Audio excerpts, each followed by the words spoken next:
ಉದ್ಯಾನವನಗಳನ್ನ ಸರ್ಕಾರ ಬಾಡಿಗೆಗೆ ಬಿಡ್ತಾ ಇದೆ, ಕಮರ್ಷಿಯಲ್ಗೆ ಬಿಡ್ತಾ ಇದೆ. ಹಾಗಾದ್ರೆ ನಮಗೆ ಓಡಾಡೋದಕ್ಕೆ ಪಾರ್ಕ್ ಸಿಗೋದಿಲ್ವಾ?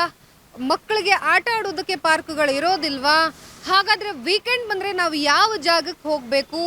ಪ್ರಾಣಿ ಪಕ್ಷಿಗಳು ಸಿಗೋದೇ ನಮಗೆ ಉದ್ಯಾನವನಗಳಲ್ಲಿ, ಇನ್ಮೇಲೆ ಅದು ಇಲ್ವಲ್ಲ?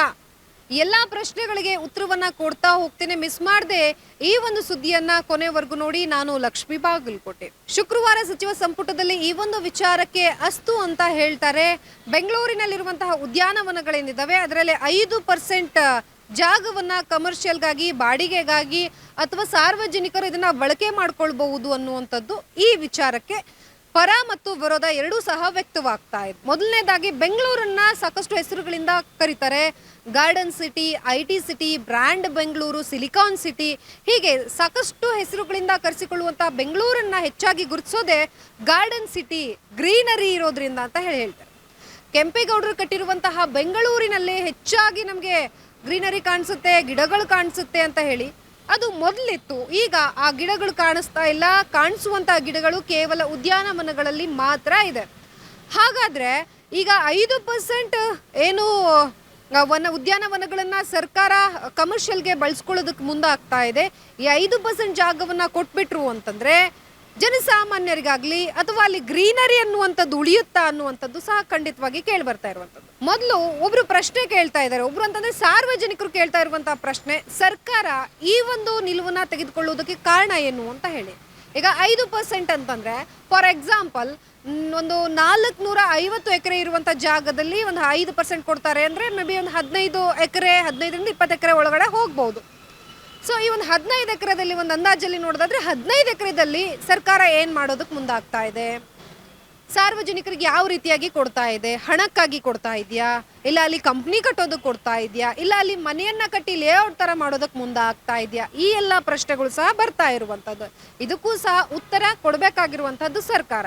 ಹೋಗ್ಲಿ, ಯಾವುದೇ ಒಂದು ಕಾರ್ಯಕ್ರಮ ಮಾಡ್ತಾರೆ ಅಂತಂದ್ರೆ ಅದು 15 ಎಕರೆ ಜಾಗದಲ್ಲಿ ಕಾರ್ಯಕ್ರಮ ಮಾಡಬೇಕಾ? ಖಂಡಿತವಾಗಿಯೂ ಪ್ರಶ್ನೆಗಳು ಬರುತ್ತೆ. ಅಂದ್ರೆ ಒಟ್ಟಾರೆಯಾಗಿ ಬೇರೆ ಬೇರೆ ಆಯಾಮಗಳನ್ನ ನಾವು ಯೋಚಿಸ್ತಾ ಹೋದಾಗ್ಲೂ ಸಹ ಎಂಡ್ ಆಫ್ ದ ಡೇ ನಮಗೆ ಇಲ್ಲಿ ಬರುವಂತಹ ಕ್ವಶನ್ ಏನು ಅಂತಂದ್ರೆ ಇದೆಲ್ಲವೂ ಸಹ ಹಣಕ್ಕಾಗಿನೇ ಮಾಡ್ತಾ ಇರುವಂತ ಕೆಲಸವಾ ಅಂತ ಹೇಳಿ ಪ್ರಶ್ನೆ ಉದ್ಭವ ಆಗುತ್ತೆ. ಈ ಹಿಂದೆ ಜನವರಿಯಲ್ಲಿ ಸರ್ಕಾರ ಒಂದು ತೀರ್ಮಾನವನ್ನು ತೆಗೆದುಕೊಳ್ಳುತ್ತೆ. ರಾಜ್ಯ ಸರ್ಕಾರ ಕಬ್ಬನ್ ಪಾರ್ಕ್ ಏನಿದೆ, ಕಬ್ಬನ್ ಪಾರ್ಕ್ ಒಂದು ರೀತಿಯಲ್ಲಿ ವಾಯು ವಿಹಾರಿಗಳ ಸ್ವರ್ಗ ಲೋಕ ಅಂತ ಹೇಳ್ತೀವಿ. ವಾಕರ್ಸ್ಗಳು ತಮ್ಮದೇ ಆದಂತಹ ಸಾಕಷ್ಟು ಜನ ಅಂದ್ರೆ ಅದಕ್ಕೆ ಅಲ್ಲಿನೇ ಓಡಾಡುವಂತಹ ವಾಕರ್ಸ್ಗಳಿದ್ದಾರೆ. ಸಂಜೆ ಆದರೆ ಸಾಕು ವಾಕಿಂಗ್ ಮಾಡ್ತಾರೆ. ಎಷ್ಟೋ ಜನ ಪುಸ್ತಕ ಪ್ರೇಮಿಗಳಿದ್ದಾರೆ. ಆ ಎಲ್ಲರೂ ಸಹ ಅವಲಂಬನೆ ಆಗಿರುವಂತಹದ್ದು ಕಬ್ಬನ್ ಪಾರ್ಕ್ ಮೇಲೆ. ಸೊ ಕಬ್ಬನ್ ಪಾರ್ಕ್ನಲ್ಲಿ ಸ್ಯಾಟರ್ಡೆ ಸಂಡೇ ಬಂದರೆ ಸಾಕು, ಸಂಪೂರ್ಣವಾಗಿ ಪ್ರತಿ ಭಾನುವಾರ ಜೊತೆಗೆ ಏನು ಸರ್ಕಾರಿ ರಜೆ ಇರುತ್ತೆ ಆ ಸಂದರ್ಭದಲ್ಲಿ ಅಲ್ಲಿ ಓಡಾಡೋದಕ್ಕೆ ಅವಕಾಶ ಇರೋದಲ್ಲಿ ಅಲ್ಲಿ ವೆಹಿಕಲ್ಸ್ಗಳು ಓಡಾಡೋದಕ್ಕೆ ಅವಕಾಶವನ್ನು ಬಂದ್ ಮಾಡಿ ಆ ದಿನಗಳನ್ನು ಸಂಪೂರ್ಣವಾಗಿ ಜನರಿಗೋಸ್ಕರ ಅಂತ ಬಿಡ್ತಾ ಇದ್ರು. ಜನವರಿಯಲ್ಲಿ ಸರ್ಕಾರ ಹೇಳುತ್ತೆ ಈ ಜಾಗವನ್ನು ಸಂಪೂರ್ಣವಾಗಿ ನಾವು ಟ್ರಾಫಿಕನ್ನು ಕಡಿವಾಣ ಹಾಕೋದಕ್ಕೆ ಇಲ್ಲಿ ಸಂಡೇ ಸ್ಯಾಟರ್ಡೆ ಸಹ ವೆಹಿಕಲ್ಸ್ಗಳು ಓಡಾಡೋದಕ್ಕೆ ನಾವು ಅನುಮತಿಯನ್ನು ಕೊಡ್ತೀವಿ ಅಂತ ಹೇಳಿ. ಇದಕ್ಕೂ ಸಹ ಪರ ವಿರೋಧ ಆಗುತ್ತೆ. ಸದ್ಯಕ್ಕೆ ಆ ಒಂದು ಅವಕಾಶಕ್ಕೆ ಮತ್ತೆ ತಡೆಯನ್ನು ಹಿಡಿದು ಈಗ ಆ ಒಂದು ಅವಕಾಶವನ್ನು ಕಲ್ಪಿಸಿ ಕೊಟ್ಟಿಲ್ಲ. ಆದರೆ ಅದನ್ನು ಯಾವ ಕಾರಣಕ್ಕಾಗಿ ಮಾಡಕ್ಕೆ ಹೊರಟರು ಅಂತ ಕೇಳಿದಾಗ ಟ್ರಾಫಿಕ್ ಅನ್ನುವಂಥ ವಿಚಾರ ಗೊತ್ತಾಯಿತು. ಸೊ ಹಾಗಾಗಿ ಈಗ ಬೆಂಗಳೂರಿನ ಈಗ 5% ನಾವು ಜಾಗವನ್ನು ಅಂತಂದಾಗ ಯಾವ ಕಾರಣಕ್ಕೆ ಅನ್ನುವಂಥ ಕ್ವೆಶನ್ ಖಂಡಿತವಾಗಿ ಉದ್ಭವ ಆಗುವಂಥದ್ದು. ಸೊ ಹಾಗಾದರೆ ಬೆಂಗಳೂರಿನಲ್ಲಿ ಈಗ 5% ಜಾಗವನ್ನು ಸರ್ಕಾರ ಉದ್ಯಾನವನವನ್ನು ತೆಗೆದುಕೊಂಡ್ರೆ ಗ್ರೀನರಿ ಅನ್ನುವಂಥದ್ದು ಎಲ್ಲಿ ಉಳಿಯುತ್ತೆ ಅನ್ನುವಂತಹ ಪ್ರಶ್ನೆ ಕೇಳಿ ಬರ್ತಾ ಇದೆ. ತುಂಬ ಜನರು ಅವಲಂಬನೆ ಆಗಿರುವಂಥದ್ದು ಈ ಉದ್ಯಾನವನಗಳಲ್ಲಿ. ಫಾರ್ ಎಕ್ಸಾಂಪಲ್ ತಗೊಳ್ಳೋದಾದ್ರೆ ನಾವು ಲಾಲ್ಬಾಗನ್ನು ನೋಡ್ತಾ ಹೋಗೋಣ. ಲಾಲ್ಬಾಗ್ ಆಗಿರ್ಬೋದು, ಕಬ್ಬನ್ ಪಾರ್ಕ್ ಆಗಿರ್ಬೋದು. ಈಗ ಲಾಲ್ಬಾಗಲ್ಲಿ ನೋಡೋದಾದ್ರೆ ವರ್ಷಕ್ಕೆ 2 ಬಾರಿ ಫಲಪುಷ್ಪ ಪ್ರದರ್ಶನ ಆಗುತ್ತೆ. ಸಂಪೂರ್ಣವಾಗಿ ಆ ಒಂದು ಜಾಗವನ್ನು ಅವಲಂಬಿಸಿ ಆ ಒಂದು ಜಾಗವನ್ನು ಬಳಕೆ ಮಾಡಿಕೊಂಡು ಕಾರ್ಯಕ್ರಮಗಳನ್ನು ಮಾಡಲಾಗುತ್ತೆ. ಸೊ ಅಲ್ಲಿ ಕಬ್ಬನ್ ಪಾರ್ಕಿಗೆ ಆಗಿರ್ಬೋದು, ಲಾಲ್ಬಾಗ್ಗೆ ಬರುವಂಥ ಜನರು ಮತ್ತು ಸ್ಯಾಟರ್ಡೆ ಸಂಡೇ IT-BT ಕಂಪ್ನಿಯವರು ಸಹ ಅಲ್ಲಿಗೆ ಭೇಟಿ ನೀಡ್ತಾರೆ. ಅವರದೇ ತಂಡವನ್ನು ಕಟ್ಕೊಂಡು ಆ್ಯಕ್ಟಿವಿಟೀಸ್ಗಳನ್ನು ಮಾಡ್ತಾರೆ. ಒಂದು ರೀತಿಯಲ್ಲಿ ಆ ಬೆಂಗಳೂರಿನಲ್ಲಿ ಹುಡ್ಕೊಂಡು ಹೋದ್ರೂ ನಮಗೆ ಈ ರೀತಿಯಾದಂತಹ ಗ್ರೀನರಿ ಸಿಗೋದಿಲ್ಲ, ತಂಪಾದಂಥ ವಾತಾವರಣ ಸಿಗೋದಿಲ್ಲ. ಯಾವಾಗಲೂ ಈ ಟ್ರಾಫಿಕ್ ಜಂಜಾಟದಿಂದ ಸ್ವಲ್ಪ ಮುಕ್ತಿ ಪಡೆಯೋದಕ್ಕೆ ಸಿಕ್ಕಿರುವಂಥ ಜಾಗ, ಅದರಲ್ಲೂ ಬೆಂಗಳೂರಿನ ಮಧ್ಯಭಾಗದಲ್ಲಿ ಸಿಕ್ಕಿರುವಂಥದ್ದು ಅಂತಂದರೆ ಅದು ಲಾಲ್ಬಾಗ್, ಕಬ್ಬನ್ ಪಾರ್ಕ್ಗಳಾಗಿರುವಂತಹದ್ದು. ಸೊ ಈಗ ಲಾಲ್ಬಾಗ್ನಲ್ಲಿ ಈ ರೀತಿಯಾಗಿ 5% ಜಾಗವನ್ನು ತೆಗೆದುಕೊಂಡ್ರೆ ಬರುವಂತಹ ಜನರಿಗೆ ವಿಶ್ರಾಂತಿ ತೆಗೆದುಕೊಳ್ಳೋದಕ್ಕಾಗಿರ್ಬೋದು, ವಾಕ್ ಮಾಡೋದಕ್ಕಾಗಿರ್ಬೋದು, ಅಥವಾ ನೈಜತೆಯಾಗಿ ಅಂದರೆ ನಿಜವಾಗಿಯೂ ಸಿಗುವಂಥ ಗಾಳಿಯನ್ನು ಉಸಿರಾಡೋದಕ್ಕೂ ಸಹ ಕಷ್ಟ ಆಗ್ತಾ ಇದೆ ಅನ್ನುವಂಥದ್ದು. ಸೊ ಇದು ಒಂದು ಪ್ರಶ್ನೆ ಇರುವಂತಹದ್ದು ಜನರದ್ದು. ಹಾಗಾದರೆ ಸರ್ಕಾರ ಯಾಕೆ ಈ ಒಂದು ರೂಲ್ಸನ್ನು ತೆಗೆದುಕೊಂಡು ಬರ್ತಾ ಇದೆ? ಇನ್ನೊಂದು ಪ್ರಶ್ನೆ ಏನು ಅಂತಂದರೆ, ಖಂಡಿತವಾಗಿಯೂ ಈ ಒಂದು ಜಾಗವನ್ನು 5% ತೆಗೆದುಕೊಂಡು ನೀವು ಕಮರ್ಷಿಯಲ್ಗೆ ಕೊಡೋದಾಗಿದ್ರೆ ಉದ್ಯಾನವನಗಳ ಜಾಗ ಯಾಕೆ ಬೇಕು? ಯಾರದ್ದೋ ಒಬ್ಬರ ಜಾಗವನ್ನು, ಸಾಕಷ್ಟು ಜಾಗ ಇದೆ ಬೆಂಗಳೂರಲ್ಲಿ, ಅದನ್ನು ತೆಗೆದುಕೊಳ್ಬೋದು, ಅದನ್ನು ನೀವು ಕಮರ್ಷಿಯಲ್ಗೆ ಬಿಡ್ಬೋದು, ಅದರಿಂದ ಹಣವನ್ನು ಪಡಿಬೋದು ಅನ್ನುವಂಥದ್ದನ್ನು ಇಲ್ಲಿ ಸಾರ್ವಜನಿಕರು ಪ್ರಶ್ನೆ ಆಗಿರುವಂಥದ್ದು. ಇನ್ನು ನಾವು ಇದೇ ರೀತಿಯಾಗಿ ಬೇರೆ ಬೇರೆ ಬೆಂಗಳೂರಿನ ಸಣ್ಣ ಪುಟ್ಟ ಪಾರ್ಕ್ಗಳು ಅನ್ನುವಂಥದ್ದು ಒಂದು ಪ್ರಶ್ನೆ ಬರ್ತಾ ಇದೆ. ಸೊ ಸಣ್ಣ ಪುಟ್ಟ ಪಾರ್ಕ್ಗಳ ಮೇಲೂ ಸರ್ಕಾರ ಕಣ್ಣು ಹಾಕಿದೆಯಾ? ಈಗ ನಾನಿರುವಂತಹ ಏರಿಯಾದಲ್ಲಿ 4 ಪಾರ್ಕ್ ಇದೆ. ಆ 4 ಪಾರ್ಕು ಒಂದು ಅರ್ಧ ಎಕರೆಯಲ್ಲಿ ಒಂದೊಂದು ಪಾರ್ಕ್ ಇದೆ ಅಂತಂದರೆ ಅದರಲ್ಲೂ 5% ತೊಗೊಂಡ್ರೆ ಉಳಿಯೋದೆಷ್ಟು ಅಂತ ಪ್ರಶ್ನೆ ಬರುತ್ತೆ. ಇನ್ನು ಆ ಒಂದು ಅರ್ಧ ಎಕರೆಯಲ್ಲಿರುವಂತಹ ಪಾರ್ಕಲ್ಲಿ ಸ್ಥಳೀಯರು, ಸುತ್ತಮುತ್ತಲಿರುವಂಥ ಜನ ಓಡಾಡ್ತಾರೆ, ಮಕ್ಕಳಿಗೆ ಆಟ ಆಡೋದಕ್ಕೆ ಅಂತ ಒಂದು ಸ್ಪೇಸ್ ಮಾಡಿರ್ತಾರೆ.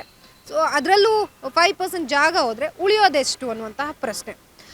ಇಲ್ಲ ದೊಡ್ಡದಾದಂಥ ಪಾರ್ಕ್ ಅಂತ ನಾವು ಗಮನಿಸ್ತಾ ಹೋದಾಗ JP ಪಾರ್ಕ್ ಅದು ದೊಡ್ಡದಾಗಿದೆ, ಅಲ್ಲಿಯೂ ಸಾಕಷ್ಟು ಜನ ಓಡಾಡ್ತಾರೆ, ಅಲ್ಲಿ 5% ತೊಗೊಳ್ತಾರೆ ಅಂತಂದರೆ ಅಲ್ಲಿ ಏನನ್ನ ಮಾಡ್ತಾರೆ ಇವರು ಅಂತ ಪ್ರಶ್ನೆ ಬರ್ತಾ ಇದೆ. ಈಗ ಸಾರ್ವಜನಿಕರಿಗೆ ಕೊಡ್ತೀನಿ ಅಂತ ಹೇಳಿದ್ರಿ, ಸಾರ್ವಜನಿಕರು ಖಾಲಿ ಜಾಗದಲ್ಲಿ ಏನು ಮಾಡೋದಕ್ಕೆ ಸಾಧ್ಯ? ಕಂಪನಿಯನ್ನು ಕಟ್ಬೋದು, ಅಥವಾ ಮದುವೆಯನ್ನು ಅಲ್ಲಿ ಅಂದರೆ ಮದುವೆ ರೀತಿಯಲ್ಲಿ ದೊಡ್ಡ ದೊಡ್ಡ ಕಾರ್ಯಕ್ರಮಗಳನ್ನು ಮಾಡ್ಕೊಳ್ಬಹುದು. ಇಂತಹ ಪ್ರಶ್ನೆಗಳು ಸದ್ಯಕ್ಕೆ ಉದ್ಭವ ಆಗ್ತಾ ಇರುವಂಥದ್ದು. ಇದಕ್ಕೆಲ್ಲ ಕ್ಲಾರಿಟಿ ಕೊಡಬೇಕಾಗಿರುವಂಥದ್ದು ಸರ್ಕಾರ.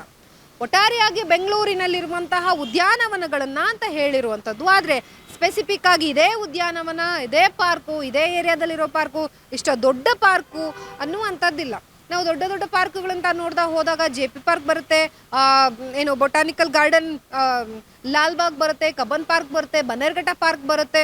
ಇನ್ನು ಕೆರೆ ಕಟ್ಟೆ ಆ ಥರ ನೋಡಿದಾಗ ಹೋದಾಗ ಇಲ್ಲ ಅದು ಪಾರ್ಕಪ್ಪ, ಪಾರ್ಕ್ ಅಂತಂದರೆ ಸ್ಯಾಂಕಿ ಟ್ಯಾಂಕಿ ಕೆರೆ ಬರುತ್ತೆ, ಅದು ಕೆರೆ ಅಂತ ಕನ್ಸಿಡರ್ ಮಾಡಿದ್ರು ಸುತ್ತಲೂ ಜನ ಓಡಾಡ್ತಾರೆ, ಅಲ್ಲಿಯೂ ಪಾರ್ಕ್ ಇದೆ.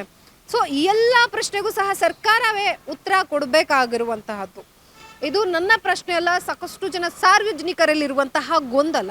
ಇದಕ್ಕೆ ತೆರೆ ಎಳಬೇಕಾಗಿರುವಂತಹದ್ದು ಸದ್ಯಕ್ಕೆ ಸರ್ಕಾರ. ಒಟ್ಟಾರೆಯಾಗಿ ಸರ್ಕಾರ ಹೇಳಿರುವಂತಹದ್ದು ಉದ್ಯಾನವನಗಳಲ್ಲಿ 5% ಜಾಗವನ್ನು ನಾವು ಸಾರ್ವಜನಿಕರಿಗೆ ಕೊಡ್ತೀವಿ, ಆ ಸಾರ್ವಜನಿಕರು ಹೇಗೆ ಬಳಕೆ ಮಾಡ್ಕೊಳ್ತಾರೆ ಅನ್ನುವಂಥದ್ದಕ್ಕೂ ಸ್ಪಷ್ಟನೆಯನ್ನು ಕೊಟ್ಟಿಲ್ಲ.